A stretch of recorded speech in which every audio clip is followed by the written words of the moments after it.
Assalamualaikum warahmatullahi wabarakatuh.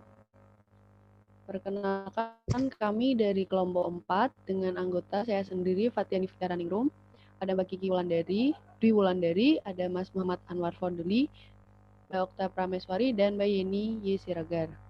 Di video kali ini kami akan mendiskusikan terkait hasil diskusi kami, yaitu terkait dengan permasalahan pengelolaan sumber daya air.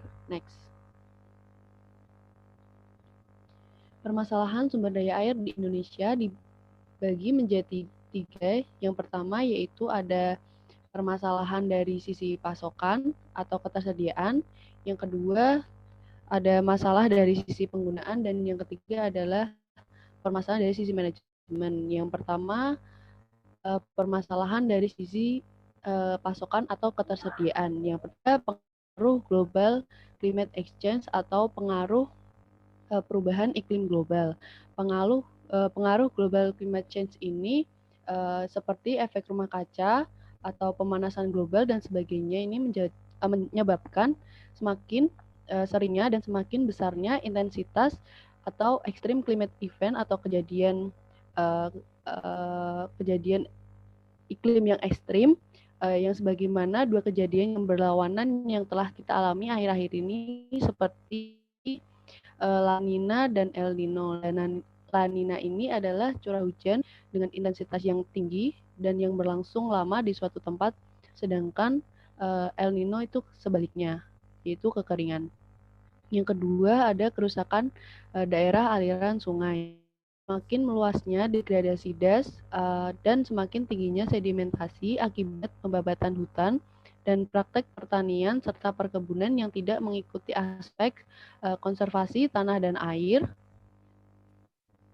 mengakibatkan yang didorong oleh tekanan kependudukan dan meningkatnya kegiatan ekonomi dan tata guna tanah serta tata ruang yang tidak kondusif.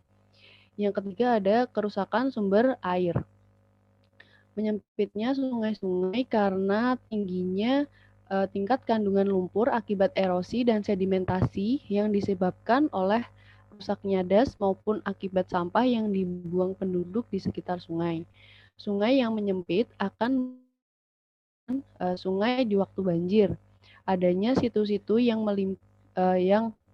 dikonversi menjadi daerah pemukiman menyebabkan semakin menurunnya resapan untuk recharge atau mengisi kembali air tanah.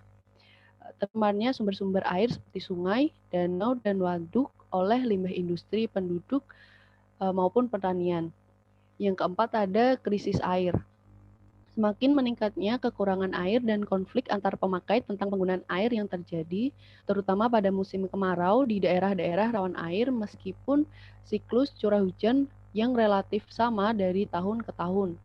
Hal ini terjadi karena di satu sisi pasokan air alamnya atau curah hujannya relatif sama, tapi kualitas air secara alamiah mengalir di sungai menurun akibat menurunnya fungsi resapan dari das serta pencemaran air sungai akibat perilaku bahwa sungai adalah tempat pembuangan segala macam sampah dan limbah yang paling gampang.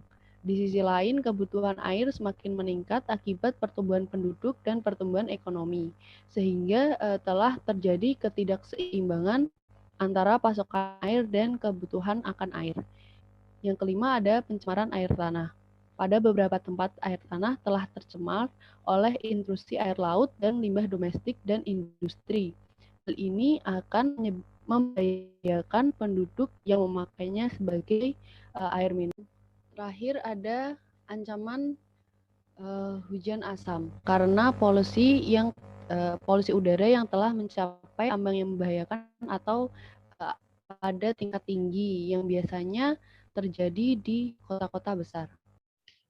Yang kedua, ada permasalahan dari sisi penggunaan. Yang pertama ada dampak pertumbuhan penduduk.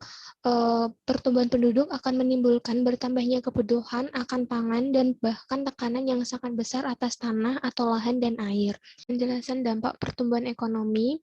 Pertumbuhan ekonomi yang dimanifestasikan dalam meningkatnya kegiatan industri, jasa, dan perkotaan memerlukan dukungan dari berbagai sektor, di antaranya penyediaan air baku.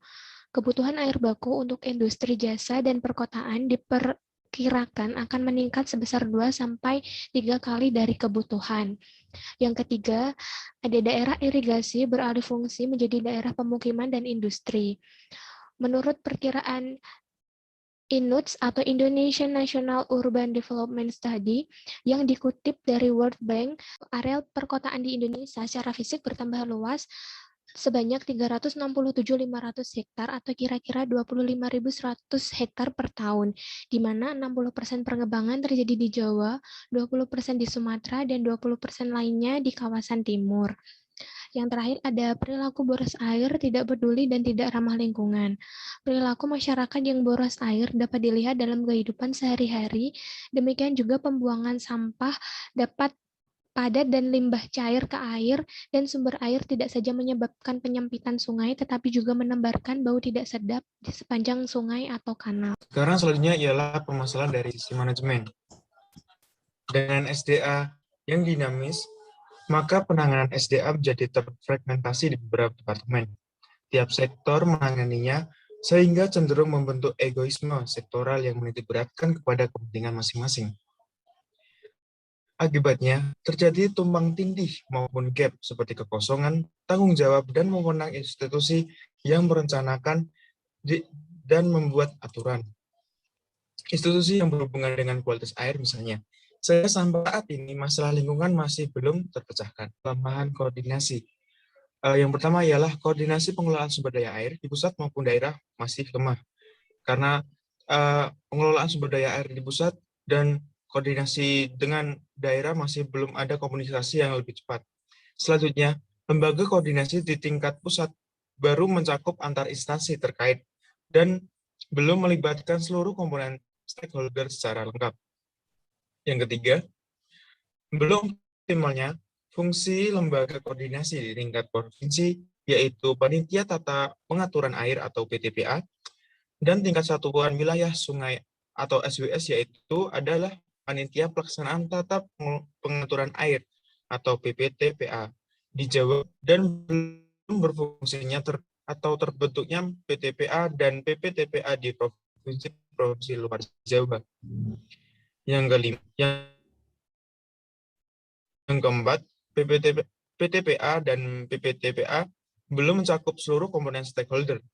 Dan yang kelima, belum memadainya peraturan perundang. Next, selanjutnya adalah akibat dari permasalahan air. Akibat adanya hubungan timbal balik dan interaksi antar manusia dan sumber daya air yang ada dan lingkungan lainnya. Maka penurunan kualitas dan kuantitas sumber daya air yang ada juga akan mengakibatkan keperosotan dalam kehidupan manusia itu sendiri. Akumulasi interkasi berbagai kerusakan sumber air yang ada pada akhirnya kemudian menimbulkan bencana pada kehidupan manusia itu sendiri. Selanjutnya, yang kedua adalah berbagai peristiwa bencana alam seperti banjir, longsor, penurunan muka air tanah, amblesan, intrusi air laut yang terjadi di pelosok tanah air, sebetulnya bukanlah merupakan bencana alam belaka, melainkan akibat kerusakan yang ditimbulkan manusia itu sendiri, yang secara tidak langsung kemudian akan menurunkan tingkat kualitas hidup mereka. Next. Yang ketiga, selain itu penurunan fungsi sarana dan prasarana bangunan yang dipergunakan untuk meningkatkan kesejahteraan masyarakat seperti berbagai bendungan yang diperuntukkan bagi peningkatan kuantitas sumber air dan pemenuhan kebutuhan listrik bagi masyarakat telah terancam oleh adanya peningkatan sedimentasi yang terjadi pada bendungan-bendungan. Hal ini akan mempengaruhi usia pakai dan kegunaannya.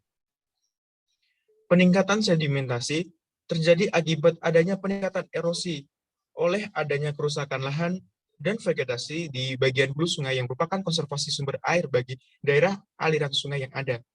Selanjutnya, umumnya kerusakan yang ditimbulkan oleh adanya hidup yang dialami oleh para penduduk terhadap sumber daya lahan dan kawasan yang terdapat di daerah tersebut menyebabkan reaksi berantainya yang telah timbulnya bencana-bencana longsor di daerah yang telah mengalami kerusakan-kerusakan tersebut. Kemudian ada solusi permasalahan. Nah, untuk menangani permasalahan-permasalahan tersebut yang di atas tadi itu dapat dilakukan beberapa cara. Itu yang pertama ada jangka pendek, kemudian jangka menengah, dan yang terakhir ada jangka panjang. Next.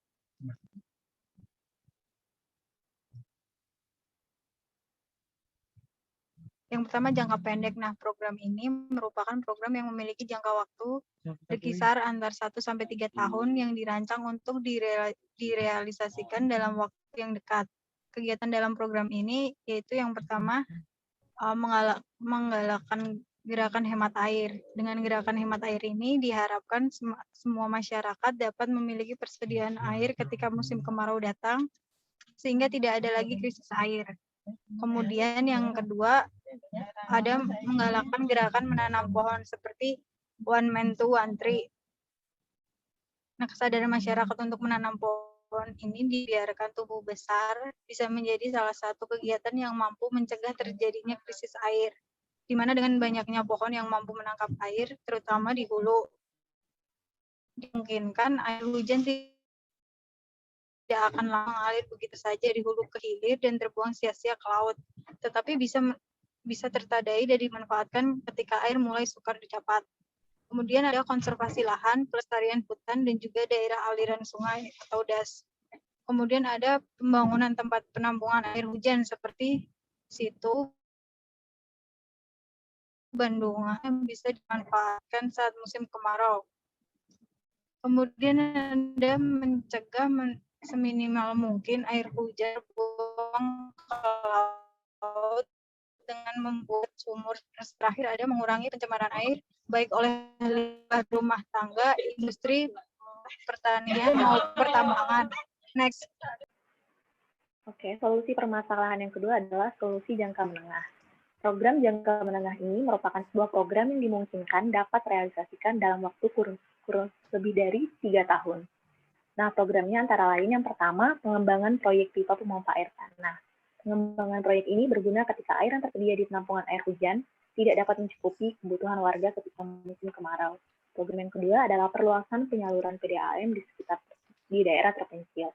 PDAM seringkali tidak menjangkau daerah desa terpencil, sehingga warga desa yang tidak mendapat pasokan air dari PDAM pun akan merasakan krisis air bersih, terutama ketika musim kemarau tiba. Kemudian, program yang ketiga adalah pengembangan teknologi desalinisasi untuk mengubah air asin atau air laut menjadi air tawar. Kemudian, solusi berikutnya adalah solusi jangka panjang. Program jangka panjang adalah program yang dirancang untuk dilakukan melalui serangkaian proses, tidak dapat direalisasikan langsung dalam waktu yang singkat. Program yang pertama adalah program pengembangan dan peningkatan akses informasi sumber daya air. Program ini bertujuan untuk memperoleh dan menyebarluaskan informasi andal mengenai potensi dan produktivitas sumber daya air melalui kegiatan penguatan sistem informasi yang menjamin terbukanya akses masyarakat terhadap informasi yang ada. Dengan adanya program ini, diharapkan untuk memanfaatkan sumber daya air yang ada dengan baik-baiknya, bukan berlebihan dan bukan merusak artinya. Yang kedua adalah program pencegahan dan pengendalian kerusakan dan pencemaran air. Program ini bertujuan untuk meningkatkan kualitas air dalam upaya mencegah kerusakan dan akibat pemanfaatan yang berlebihan, kegiatan industri perkotaan. Sasaran program ini adalah tercapainya kualitas air yang bersih dan sehat sesuai dengan baku mutu lingkungan. Program yang terakhir, sumber daya air. Nah, tujuan dari program ini adalah untuk meningkatkan peranan dan kepedulian masyarakat dalam pengelolaan sumber daya air. Dengan peran serta masyarakat dalam pengelolaan SDA, dapat mencegah terjadinya pencemaran dan kerusakan yang diakibatkan oleh air, serta mencegah terjadinya krisis air akibat penggunaan air yang berlebihan.